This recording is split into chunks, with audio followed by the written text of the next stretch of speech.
1972 नंतर महाराष्ट्रात पुन्हा एकदा दुष्काळाची झळ बसायला लागली.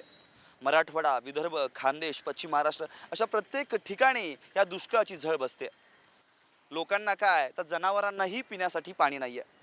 धरणं ओस पडली आहेत आणि अशातच मोठ्या प्रमाणात लोक शहराकडे स्थलांतरित होत आहेत.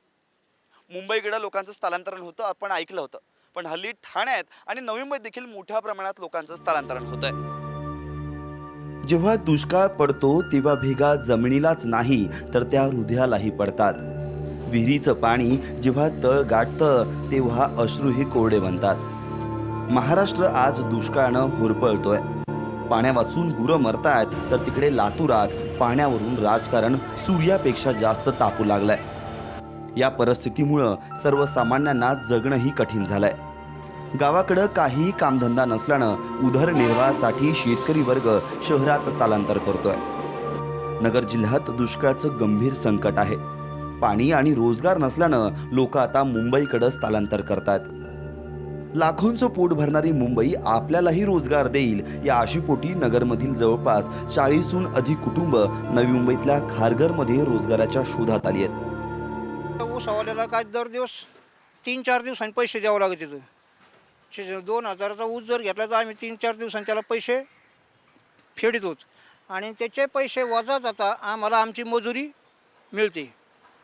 याच्यापेक्षा जादा काही नाही. आणि गावाकडं अशी परिस्थिती, पाणी नाही, चारा नाही आणि कोणी कोणाला ओळखत नाही. कारण ओळखायची परिस्थिती बी नाही गावाकडं कोणी कोणाची. त्याच्यामुळे इकडं आलेलो आहेत आम्ही. गाव सोड कशामुळं? पाण्यामुळं. काम तर एक नाही. काम तर नसून आम्हाला गावात पैशाला कोणी तर ओळखीत नाही. अरे काम नसलं तर पैसे कशाचे? आणि खायला मोतर. मग म्हणलं आता हे घ्या, काहीतरी आपण तिथं जाऊन करू. पोरं असताना बी पोरं ज्याची त्याचं पोट आहे ना, त्याच्यामुळं आम्हाला इथं यावं लागलं. पण गावाकडं आम्हाला लय अवघड आहे. असं अवघड आहे, पाण्याचं कुठून 5 किलोमीटर पाणी आणावं लागतं. तरी बी कोणी त्याची दखल घेतच नाही. का तर पाणी लागत का नाही लागत, गावात पाणी राहतच नाही ना. पण गावचे लोकसुद्धा बी अशी दखल घेत नाही. ते म्हातारी माणसं कुठं जाते पाण्याला, काय करते? हे आजी आजोबाही नगरच्या पाथर्डीहून खारघरला कामाच्या शोधात आले.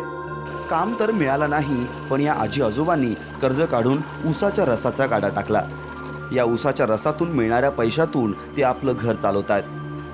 त्यातून दिवसाला 100-500 रुपये मिळतात, पण त्यातून ऊसाचा तसंच लिंबाचा खर्च वगळता 300 रुपये निव्वळ हातात येतात. आमची शेती केवळ पावसाच्या जेवरली, म्हणून आम्हाला हे काम करावं लागतं. बस याच्या पुढे आम्हाला पर्याय नाही. हे काम जर नाही केलं तर आम्ही कुठं मग ऊस तोडावं लागेल, हेच पर्याय. काय नाही मागणी, आम्हाला वाटतं लायसन द्यावं जागेचं, एवढीच मागणी आमची. एप्रिल महिना उजाडला की उन्हाच्या काहिलीनं घामाच्या धारांनी जीव नकोसा होतो. मात्र उद्योग व्यवसाय निमित्त घराबाहेर पडावंच लागतं. त्यामुळे उकाड्यानं त्रस्त झाल्यानं घशाची कोरड भागवण्यासाठी साहजिकच ऊसाचा रस, शीतपेय, ज्यूस, सरबताचा आधार घेतला जातो. दुष्काळामुळं हातात भांडवल नसल्यानं हा हंगामी व्यवसाय करण्यासाठी तात्पुरतं दुकान भाड्यानं घेणं तसंच यंत्राचा वापर परवडणारा नसल्यानं रस्त्याच्या आडोशाची जागा पकडून पारंपरिक लाकडी घाण्याचा वापर हे कुटुंब करत आहे. घाण्यावर मोजकीच आणि कुटुंबातील 2 ते 3 माणसं राबवून आपल्या संसाराचा गाडा हाकत असल्याचं चित्र दिसतं. पण आता सिडको आम्हाला इथं ऊसाचा गाडा चालू देत नसल्याची खंत या शेतकऱ्यांनी बोलून दाखवली आहे. 2 ते 3 महिन्यांच्या हंगामी व्यवसायासाठी अडकाठी कशासाठी असा सवालही त्यांनी उपस्थित केलाय. सरकारकडून तर मदत होत नाहीच आहे सध्या काहीच. अक्षरशः म्हणजे मदत जर असते तर आम्हाला इकडे यायची वेळ आली पण नसती. बरोबर. मग आता काय होईल ते होईल. आता काय सध्या तरी इथं आमचं असं आहे, तर आम्हाला धंदे पण चालून देत नाही लोक.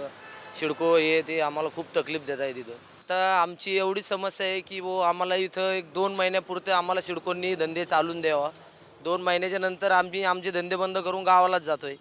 परत आम्ही ज्यावेळेस सीजन असेल त्यावेळेसच इकडे येणार. पाऊस पडला तर येणार, पण येत पण नाही येत. हंगामी स्वरूपात ऊसाचा घाणा चालवून आपला उदरनिर्वाह चालवणाऱ्या या अनेक कुटुंबांना अजूनही अच्छे दिनची प्रतीक्षा आहे.